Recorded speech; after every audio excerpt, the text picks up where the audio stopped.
Hey guys, so we're going to take a look at God of War on the PlayStation 2. Now as you can see, unfortunately this is the greatest hits version, I apologise for that.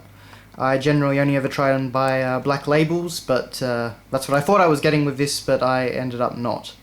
But after waiting, I don't know, something like a month for postage, I really couldn't be bothered sending it back.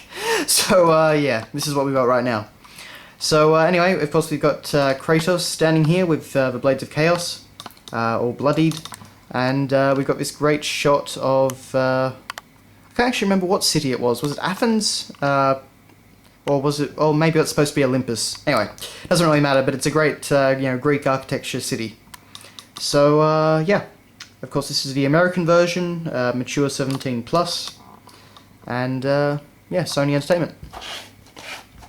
On the side, of course we've got the red for the greatest hits, but we've got the full God of War logo, and a slight continuation of the background on the front cover.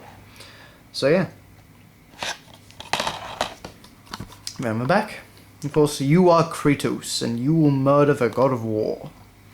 To me, I think that God of War 1 was probably the best God of War, at least in terms of storyline anyway. It was kind of like the perfect, Greek tragedy sort of thing.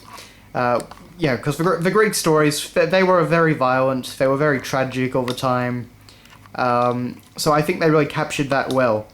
I think, the sequels, while I still enjoy them, were probably unnecessary story-wise, and, yeah, that's just about it. So, but on the back we have this great kind of aesthetic, with the burnt parchment, or actually no, sorry, destroyed stone pavement and that sort of thing. I think it's supposed to be.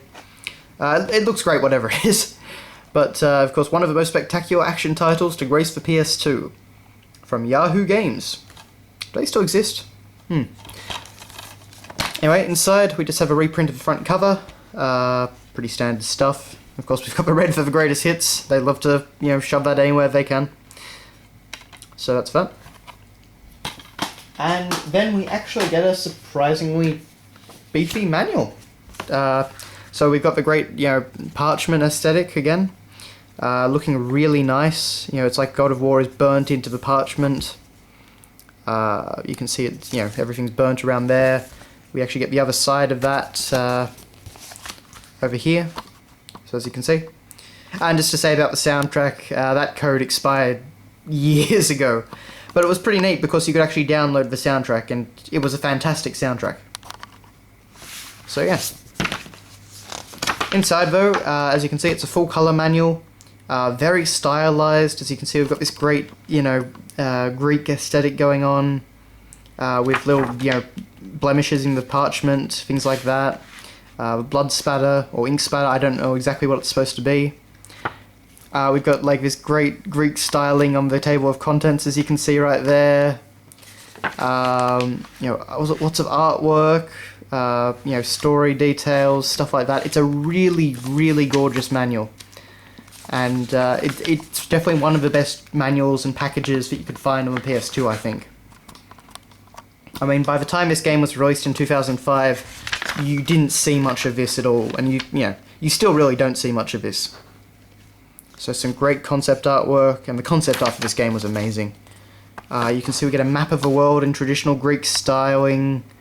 And this, I know I gush over manuals all the time, but this is kind of much more like what you would find in the Super Nintendo era.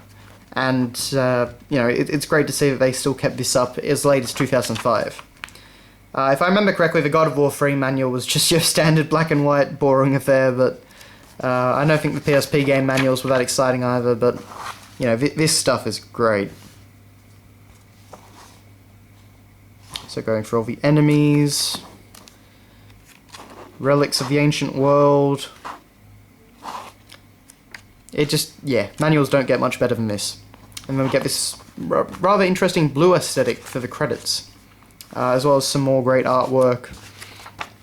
And, if we had a full colour one of Kratos killing that Cyclops from earlier in the manual. Kratos killing a Gorgon, which actually looks way creepier than it did in the game. So lots and lots of great stuff, and I apologise for the light glare.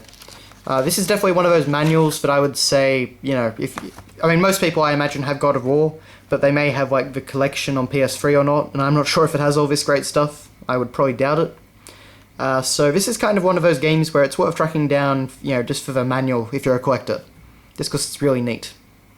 We also get an ad for Rise of Kasai, which I honestly don't remember, and of course an ad for the guide.